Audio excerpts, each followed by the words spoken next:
আসসালামু আলাইকুম। সবাই কেমন আছেন? আমি তো ভালো আছি ইনশাল্লাহ। আজকে একটা নতুন রেসিপি নিয়ে চলে আসলাম, নতুন আলু দিয়ে চিকেন কারি। নতুন আলু দিয়ে এত মজাদার একটা রেসিপি হয়, আপনারা না খেলে চিন্তাও করতে পারবেন না। তো পটেটো উইথ চিকেন কারি, এত মজাদার একটা রেসিপি আজকে আমি আপনাদের সাথে শেয়ার করব। একদমই ইজিভাবে কিভাবে এত সহজ একটা মজাদার রেসিপি রান্না করা যায় আপনারা দেখলেই বুঝতে পারবেন। আর হয়তো অনেকেই রান্না করে খেয়েছেন, কিন্তু আসলে এভাবে ভিডিও করে দেয়া আপনাদের সাথে শেয়ার করা সেটা অনেক আনন্দের একটা ব্যাপার, যে যারা খায়নি এখনও তারা খেতে পারবে। আচ্ছা, এই তো আমি এখানে নিয়ে আসলাম, রান্না করার পরে কেমন লুকটা হয়েছে দেখেন, আমি আপনাদের সাথে নিয়ে আসলাম। এমন হবে চিকেন কারিটা রান্না করার পরে।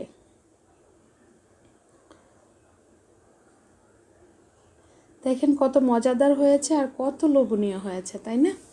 এত মজার একটা রেসিপি এত সহজভাবে আজকে আপনাদের সাথে আমি শেয়ার করব। আচ্ছা, প্রথমেই বলে নিই, আমার ভিডিওটা যারা ফেসবুকে দেখেন প্লিজ আমার ফেসবুক পেজটা ফলো করবেন, একটা লাইক দিবেন। আর যারা ইউটিউবে দেখেন আমার চ্যানেলটা সাবস্ক্রাইব করবেন আর একটা লাইক দিবেন। আচ্ছা, আমি রান্না চলে আসলাম। এখানে আমি 1.5 কেজির মতো সফট চিকেন নিয়ে নিয়েছি, রেগুলার পিস করে কেটে নিয়েছি। আচ্ছা, পুরো 1.5 কেজি চিকেনের যে সব থাকে সবগুলো নিয়ে নিয়েছি। এখানে আমি 250 গ্রাম আলু নিয়ে নিলাম। আপনারা আলু 3 ভাগের 1 ভাগ দিবেন, পারলে আরেকটু কম দিবেন, মজা হবে।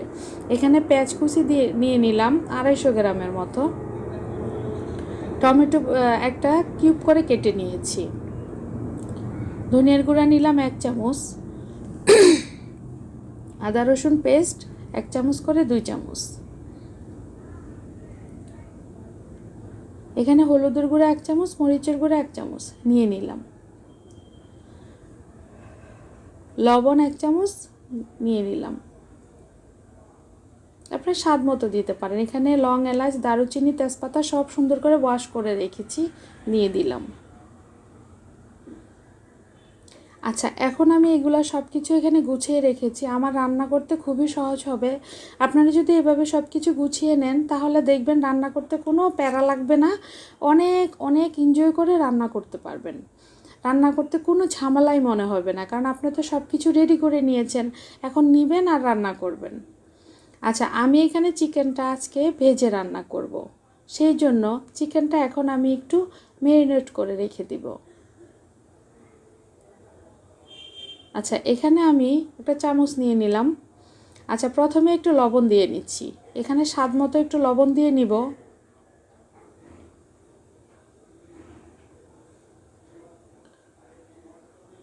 এক চিমটির মতো মরিচের গুঁড়া নিয়ে নিলাম, 1 চিমটির মতো হলুদের গুঁড়া নিয়ে নিলাম। নিয়ে আমি এটা ম্যারিনেট করে মাখিয়ে আমি 10-15 মিনিট রেখে দিব, তারপরে এটা ভাজতে চলে যাব।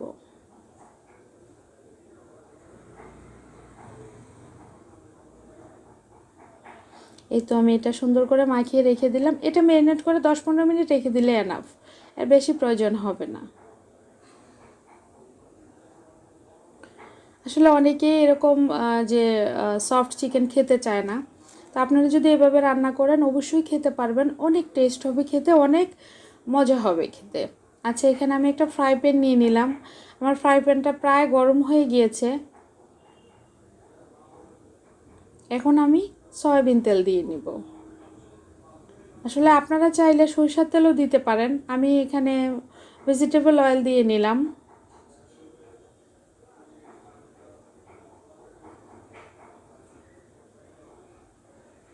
এই তো পরিমাণ মতো দিয়ে দিচ্ছি। আমি আমি যে চিকেনটা আছে আমার, এটা আমি একটু ভেজে নিব। এটা হচ্ছে সয়াবিন তেল।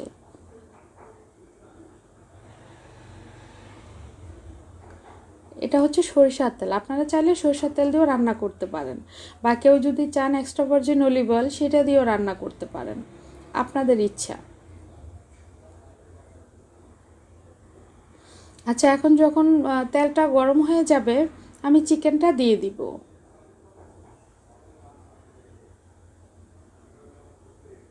আচ্ছা, চিকেনটা ভাজার ক্ষেত্রে আপনারা কখনোই ভাববেন না যে এই তো চিকেনটা আমি নিয়ে আসছি, এখন আমি এটা হালকা একটু ভেজে নিব, দিয়ে দিলাম।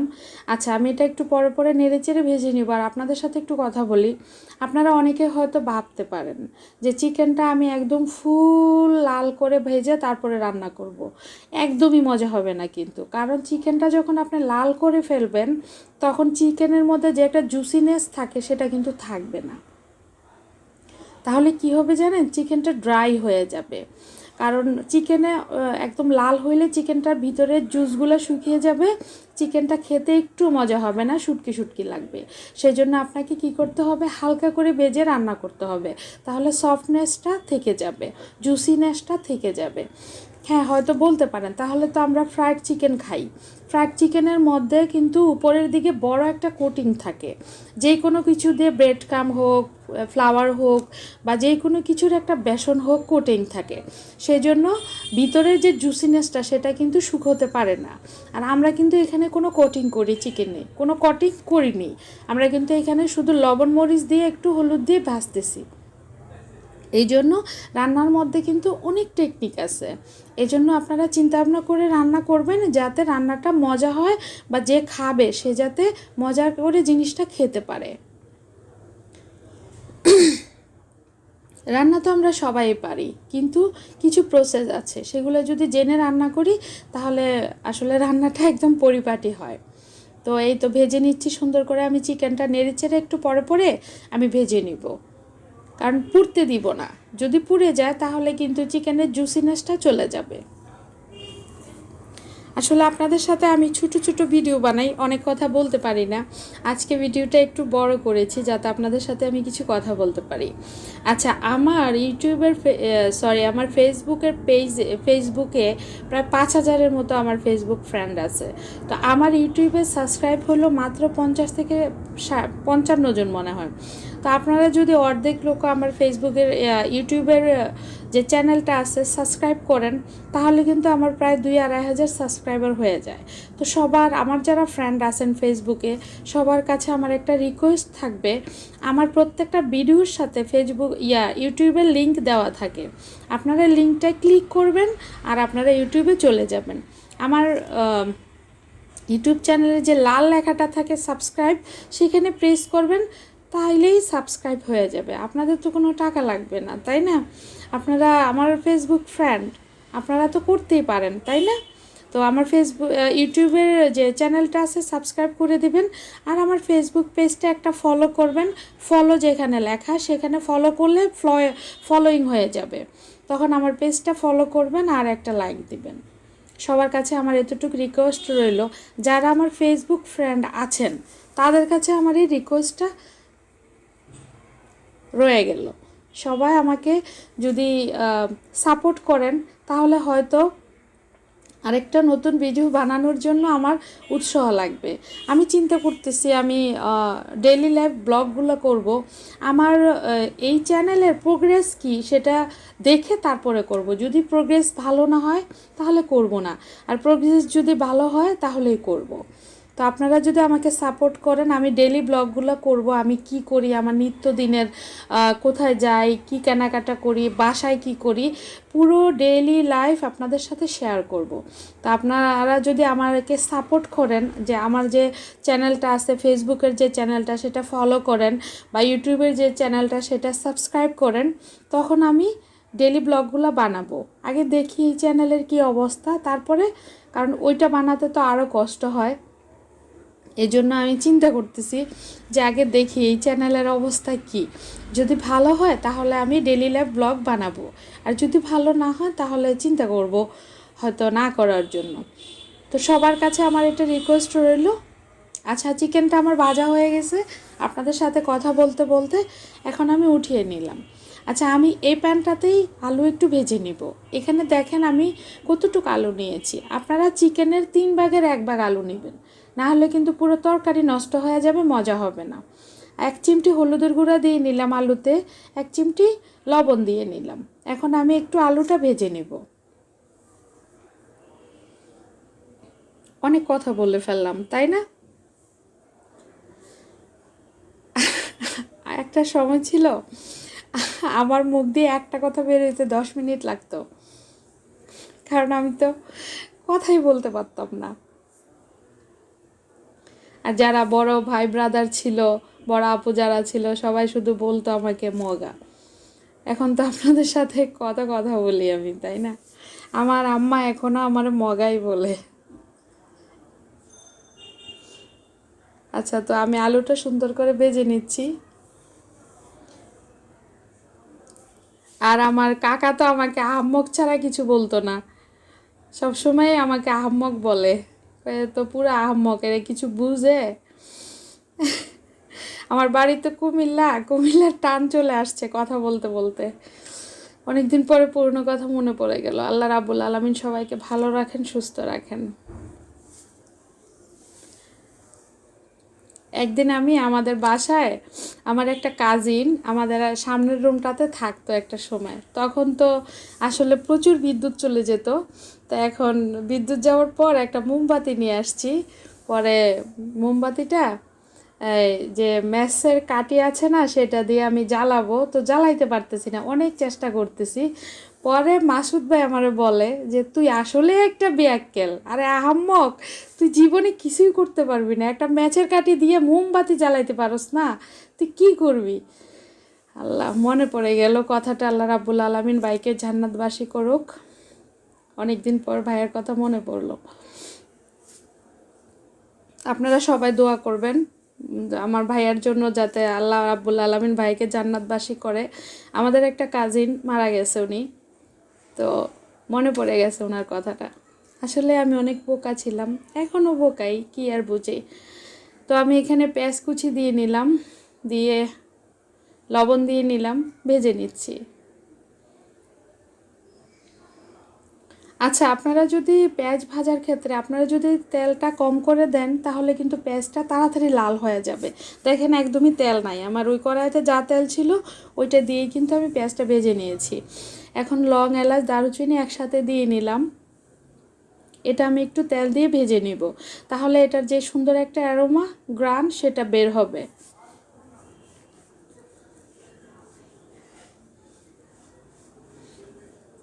এই তো, এটা একদম সুন্দর করে ভেজে নিচ্ছি। তারপরে আমি পেঁয়াজের সাথে অ্যাড করে দিব। আসলে পিছনের কথাগুলো যখন মনে পড়ে না, অনেক কষ্ট হয়। মানুষের হাতে টাকা ছিল না, কিন্তু মানুষের মধ্যে ভালোবাসা, স্নেহ ভরপুর ছিল। টাকা ছিল না, কিন্তু কোনো টাকা ছিল না বিধায় কোনো কিছুর অভাব ছিল না। এত ভালো ছিল মানুষগুলোর মানসিকতা। সে সময়গুলো মনে পড়লে না কান্না করলেই চোখ দিয়ে পানি এসে পড়ে, শুধুই পানি এসে পড়ে। আচ্ছা, এখানে আমি আদা রসুন দিয়ে দিলাম 1 চামচ করে, 2 চামচ দিয়ে আমি একটুখানি পানি দিয়ে নিলাম।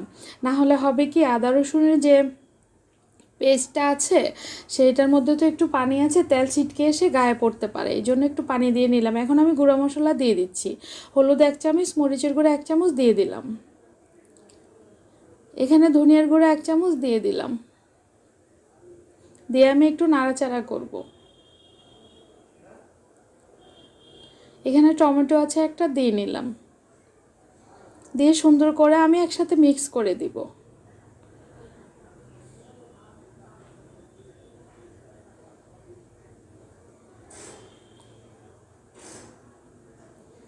দিয়ে আমি এখন একটু ঢেকে দিব, যাতে তাড়াতাড়ি করে এগুলো সিদ্ধ হয়ে যায়। এই তো ঢেকে দিলাম।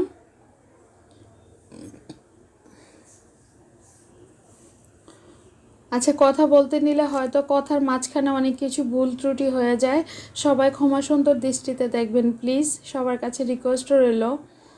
কারণ আমরা তো আর কোনো বড় স্পেশালিস্ট না, বা বড় কোনো কুক না, বা বড় কোনো শেফ না। আমরা পরিবারের জন্য যা রান্না করি তাই আপনাদের সাথে শেয়ার করি। তো প্লিজ কোনো ভুল ত্রুটি হয়ে থাকলে আপনারা ক্ষমা সুন্দর দৃষ্টিতে দেখবেন। আচ্ছা, এখন আমি আরেকটু নেড়ে চেড়ে নিচ্ছি।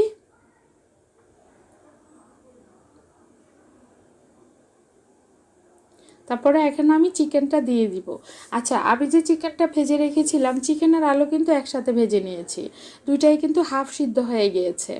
এখন আমি দুইটাই একসাথে দিয়ে দিব। কয়েকটা কাঁচামরিচও দিয়ে দিচ্ছি, একটু ফ্লেভার আসবে, প্লাস ঝাল ছড়াবে। যার ঝাল খেতে ইচ্ছে করবে সে একটা কাঁচামরিচ দিয়ে খেয়ে ফেলবে, কারণ তরকারিতে অত ঝাল দেওয়া যায় না, তাহলে গলা জ্বলবে। আচ্ছা, আমি একসাথে দিয়ে নিলাম, দিয়ে আমি একটু ভেজে নিচ্ছি।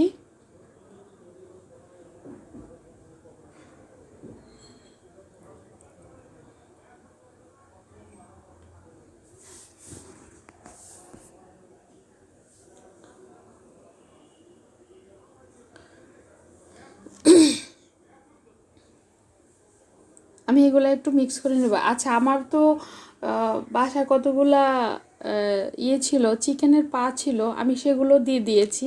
আর ভাজতে নিলে তো আর চিকেনের পা দিতে হবে না, তাহলে আরও শক্ত হয়ে যাবে। এই জন্য আমি এখন চিকেনের পাগুলো দিয়ে নিলাম। আমি যখন কারি করি, কোনো কিছুর ঝোল বা কারি করি, তখন আমি চিকেনের পা দেই, কারণ কারি থাকলে পাটা একটু জুসিনেস হয় ভুনা থেকে। আর আমরা তো সবাই জানি, আমরা চিকেনের পা দিয়ে অনেকে লেগ যে স্যুপ করি, বা গরুর যে নেহারি করে, তেমন করে চিকেনের পা দিয়ে কিন্তু নেহারি করা যায়, খুবই টেস্ট। মাটন নেহারি করি, তারপরে চিকেনের পা দিয়ে নেহারি করি, খুবই ভালো লাগে। একদিন আপনাদের সাথে শেয়ার করব। আচ্ছা, আমি একটা কাজ করতে চাচ্ছি সামনে, যদি আপনারা আমাকে সাপোর্ট করেন তাহলে অবশ্যই করব। সেটা হচ্ছে একটা ডেইলি ব্লগ বানাবো, আমার লাইফস্টাইল ব্লগ বানাবো। তো আপনারা আমার এই চ্যানেলটাকে যদি সাপোর্ট করেন তাহলে বানাবো, না যদি না করেন বা প্রোগ্রেস না হয় চ্যানেলটার, তাহলে হয়তো করব কি না জানি না। আচ্ছা, তো আমি যে বলে চিকেনটা ভেজে উঠিয়ে রাখছিলাম, সে বলটা ধুয়ে একটু পানি দিয়ে দিলাম, যাতে ওয়েস্ট না হয়। প্লিজ আপনারা কেউ খাবার ওয়েস্ট করবেন না, কারণ হচ্ছে আপনারা যে খাবারটা ওয়েস্ট করবেন, নষ্ট করবেন, সেটা খেয়ে আরেকটা মানুষ তার জীবন বাঁচাবে। সো আপনারা কেউ খাবার নষ্ট করবেন না, যতটুকু খেতে পারবেন অতটুকুই রান্না করবেন, আর যতটুকু খাবেন অতটুকুই প্লেটে নেবেন। লাগলে পরে আবার প্লেটে উঠিয়ে নিতে পারবেন, কিন্তু প্লেটের এঠু যেটা থাকবে সেটা তো আর আপনি পাতিলায় রাখতে পারবেন না। এই জন্য অল্প অল্প করে নেবেন, খাবেন, লাগলে আবার নেবেন, কিন্তু কেউ খাবার ওয়েস্ট করবেন না প্লিজ, আপনাদের সবার কাছে। কারণ এটা হচ্ছে সোশ্যাল প্ল্যাটফর্ম, এখানে আমরা যা বলি অনেকে শুনতে পায়, দেখতে পায়, এই জন্য আমি আপনাদের সাথে কথাটা শেয়ার করলাম। আচ্ছা, প্রথমে দুইটা মশলা আপনাদেরকে আমি দেখাইতে ভুলে গিয়েছিলাম, সেটা হচ্ছে ভাজা জিরার গুঁড়া, যেটা রোস্টেড কিউমিন্স বলে সেটা, আর এটা হচ্ছে গরম মশলা। দুইটাই আমি লাস্টে দিয়ে নিলাম, সেটা প্রথমে ওখানে নিতে আমি ভুলে গিয়েছিলাম, এই জন্য এটা এখন দিয়ে দিলাম আর আপনাদেরকে বলে দিলাম কি দিলাম। একটা হচ্ছে গরম মশলা পাউডার, আর একটা হচ্ছে ভাজা জিরার গুঁড়ার পাউডার, সেটা দিয়ে নিলাম দুইটাই। তো দিয়ে আমি এখন আরেকটু ঢেকে দিব, যাতে মশলাটা সুন্দর করে মিক্স হয়ে যায় বা মশলাটা কারির সাথে অ্যাডজাস্ট হয়ে লেগে যায়। এখন আমি একটু ঢেকে দিচ্ছি।